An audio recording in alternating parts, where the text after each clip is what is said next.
Berita daerah untuk kesempatan siang menjelang sore hari ini ya. Dan pastikan Anda masih bersama kami Pro 1 Radio Republik Indonesia Bukit Tinggi. Pro 1, kanal informasi dan inspirasi.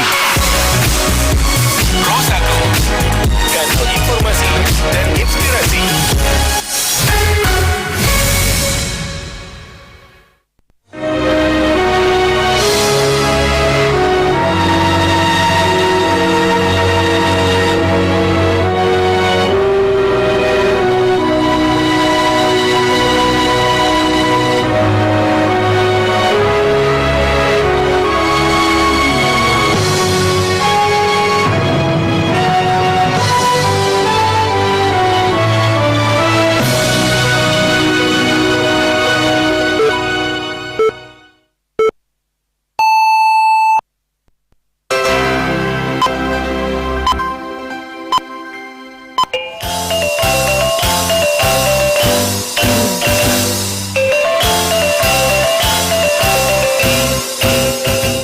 Radio Republik Indonesia Bukit Tinggi, berita daerah dalam bahasa Minang. Nusana Padanga mengawali perjumpaan siang hariko, kami sampaikan sari barita utama. Lapang Balai Personel Polresta Bukit Tinggi Kapatang menerima penghargaan dari Kapolresta. Pemerintah Tanah Datar tarif fokus membenahi infrastruktur jo pemulihan pasca bencana. Buletin berita Minang selengkapnya dibacakan De Aldila. Lapang Balai Personel Polresta Bukit Tinggi Kapatang menerima penghargaan dari Kapolresta, selengkapnya dilaporkan Yudi Prama Agustino.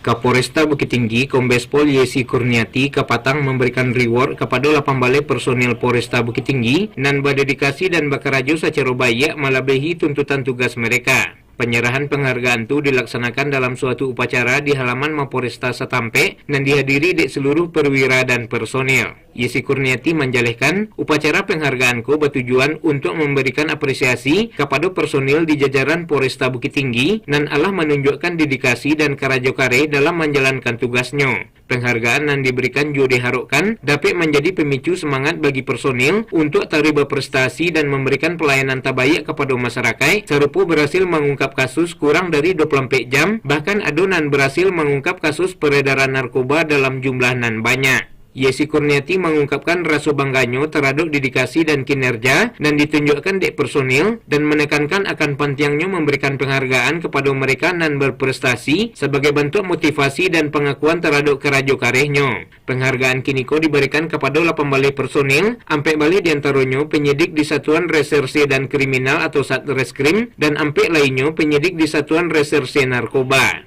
Kita Polresta Bukit Tinggi memberikan semacam reward ya kepada anggota karena melaksanakan tugas dengan baik melebihi tugas tanggung jawabnya. Jadi kita berikan penghargaan untuk memberikan semacam semangat supaya mereka besok lebih semangat lagi. Kita berikan penghargaan kepada 18 orang penyidik di Reskrim dan di Res Narkoba. Mereka menangani kasus, pengungkapan kasus kurang dari 24 jam, kemudian pengungkapan kasus narkotika dengan barang yang besar, kemudian dedikasi mereka dalam pengungkapan kasus.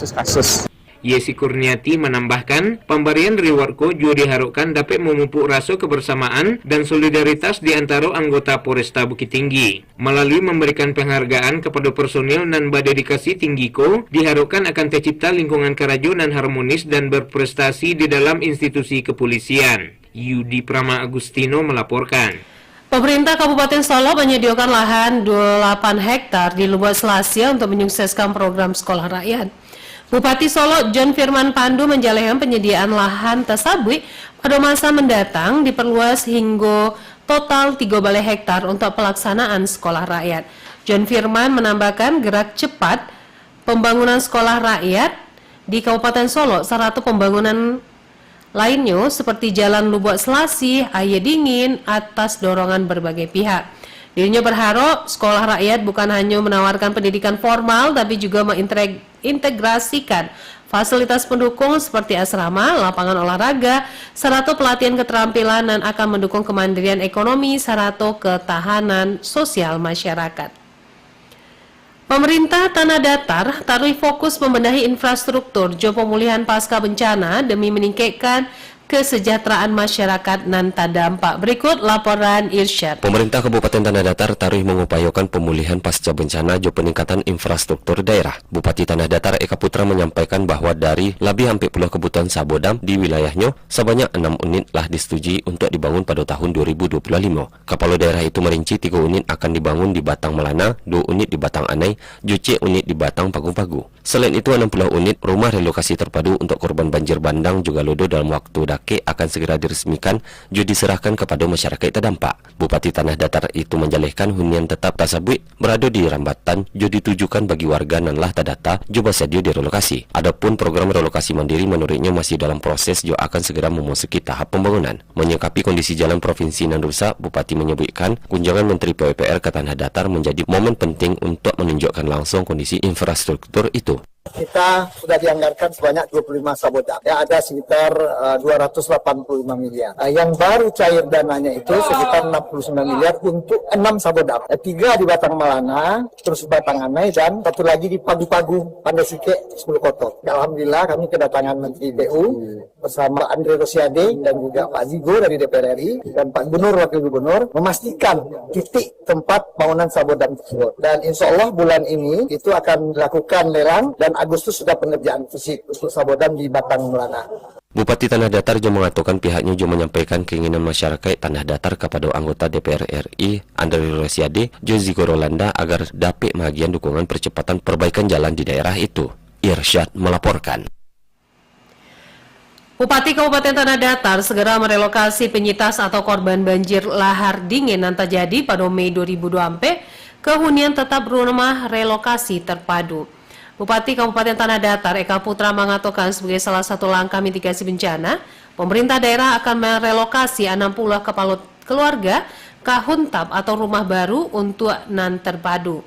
Setelah proses relokasi dilakukan, selanjutnya tambah Eka, pemerintah setempat akan melakukan pembangunan untuk tahap mandiri, yakni sebanyak 141 unit rumah bagi penyintas banjir lahar dingin. Untuk mengetahui pembangunan huntap atau rumah relokasi bagi korban banjir lahar dingin, bertujuan untuk menyediakan tempat tinggalan aman serta layak huni bagi masyarakat nan terdampak bencana. Dan sanak pendengar, pemerintah Kota Padang Panjang gelar aksi Barasiah Sungai dan merupakan bagian dari program Kali Barasiah jo melibatkan personil dari seluruh organisasi perangkat daerah. Berikut laporan Nofri.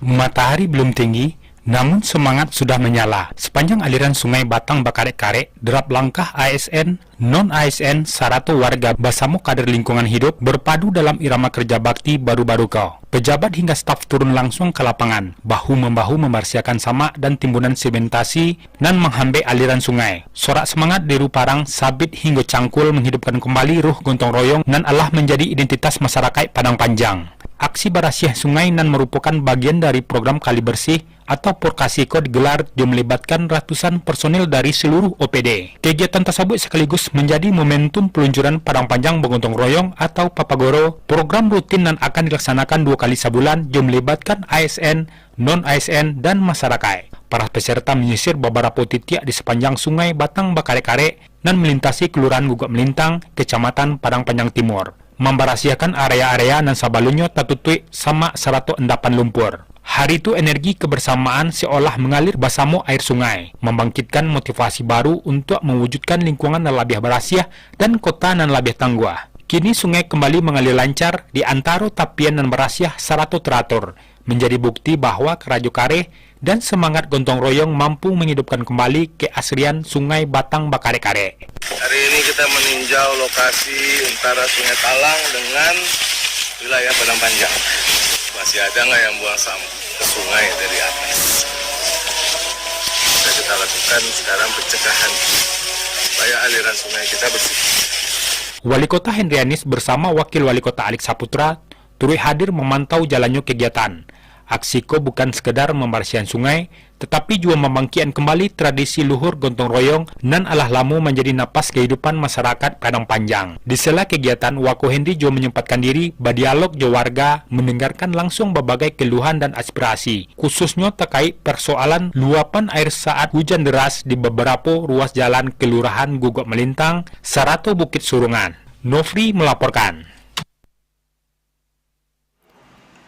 Balai Konservasi Sumber Daya Alam BKSDA Sumatera Barat bersama Yayasan Sintas Indonesia membantu patroli anak nagari Koto Tinggi Kecamatan Gugua untuk pencegahan dan penanganan konflik satwa liar dalam upaya mewujudkan masyarakat aman yang dapat hidup berdampingan dengan satwa liar khususnya harimau Sumatera.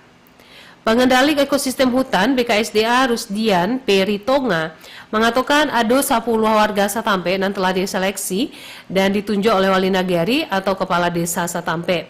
Rusdian berharap dengan adanya pelatihan serta pembentukan akan terwujud nagari ramah harimau dan dapat menciptakan kondisi masyarakat dan dapat hidup berdampingan jo berbagi ruang dengan satwa serta mandiri dalam melakukan penanganan awal konflik harimau Sumatera di wilayah nagarinya. Institut Seni Indonesia ISI Padang Panjang resmi mengukuhkan 196 orang wisudawan jo wisudawati periode kedua tahun akademik 2024-2025 Senin ke Patang. Berikut laporan Alwan Ahmad Fauzan.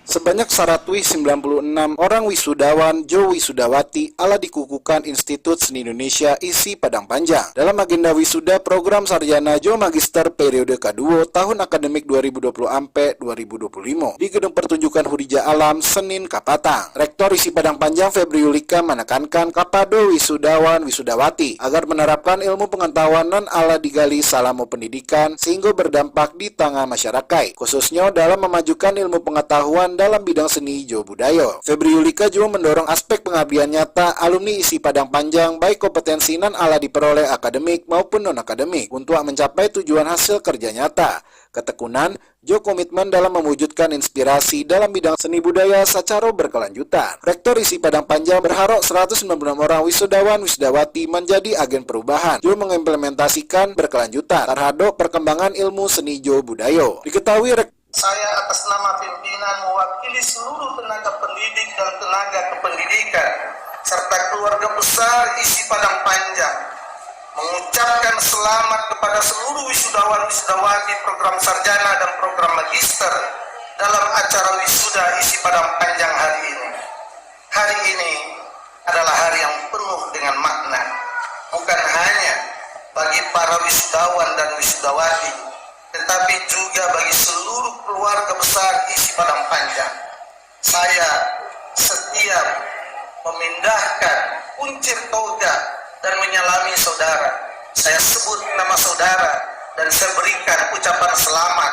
Itu bahagia dari rasa bangga saya yang pernah berinteraksi secara akademik dengan saudara. Diketahui Rektor ISI Padang Panjang Febri Yulika melalui Kapalo Biro Akademik Jo Kemahasiswaan mengungkapkan 196 orang wisudawan jo wisudawati terdiri atas program sarjana 194 orang, jo program magister sebanyak 2 orang. Rinciannya Fakultas Seni Pertunjukan dengan program sarjana Prodi Karawitan 10 orang, Prodi Seni Tari 8 orang, Prodi Seni Musik 8 balai orang, Prodi Seni Teater 7 orang, jo Prodi Antropologi Budaya 3 orang. Selanjutnya, Fakultas Seni Rupa jo Desain Sarjana Prodi Seni Kriya sebanyak 10 orang. Prodi Televisi jo Film 43 orang. Prodi Seni Murni 4 orang. Prodi Fotografi 22 orang. Prodi Desain Komunikasi Visual DKV 65 orang. Jo Prodi Pendidikan Kriya 4 orang. Sedangkan program sarjana magister yang dikukuhkan ISI Padang Panjang terdiri dari Prodi Penciptaan Karya sebanyak 2 orang. Dari Kota Padang Panjang, Alwan Ahmad Fauzan dari Bukit Tinggi melaporkan.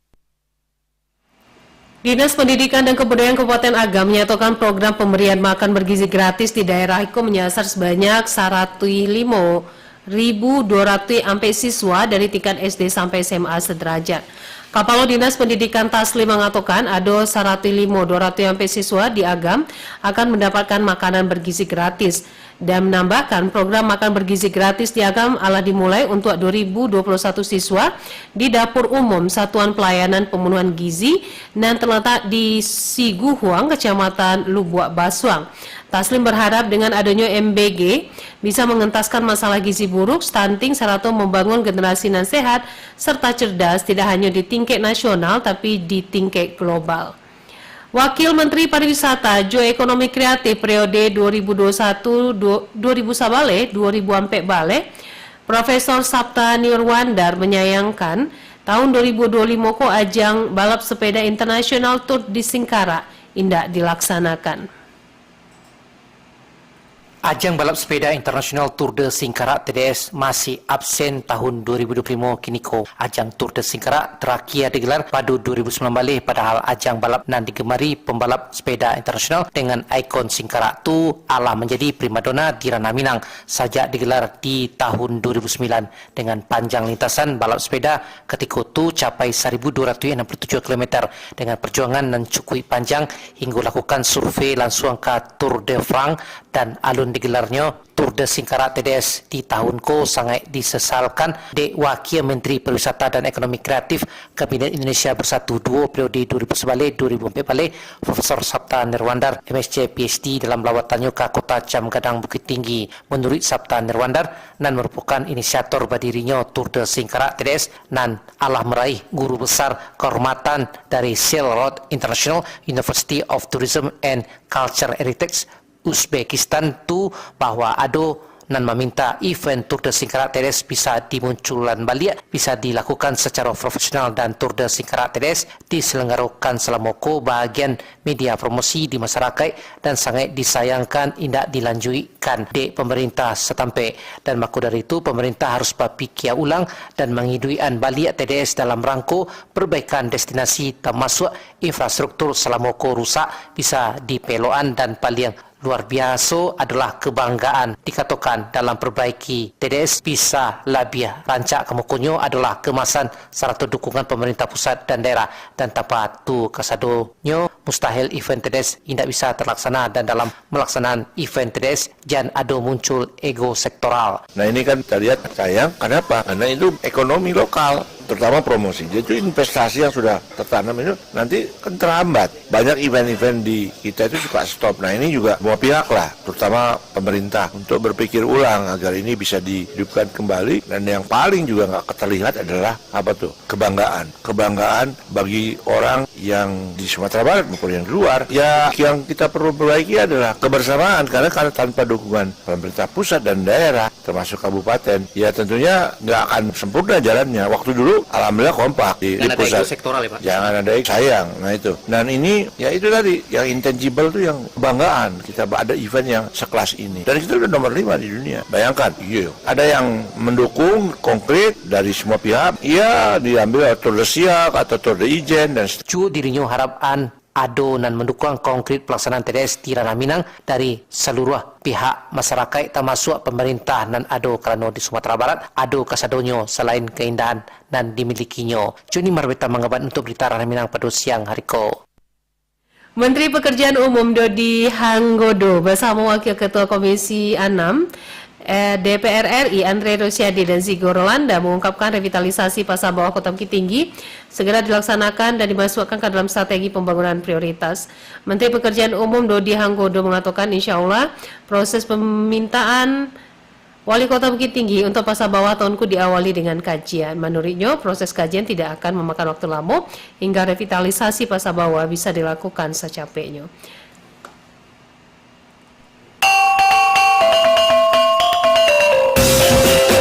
Berita daerah Bahasa Minang untuk siang hari ko. Berita daerah selanjutnya dapat disandarkan pukul 6 waktu Indonesia Barat. Selamat siang.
Pro 1, kanal informasi dan inspirasi. Pro 1, Kanal informasi dan inspirasi.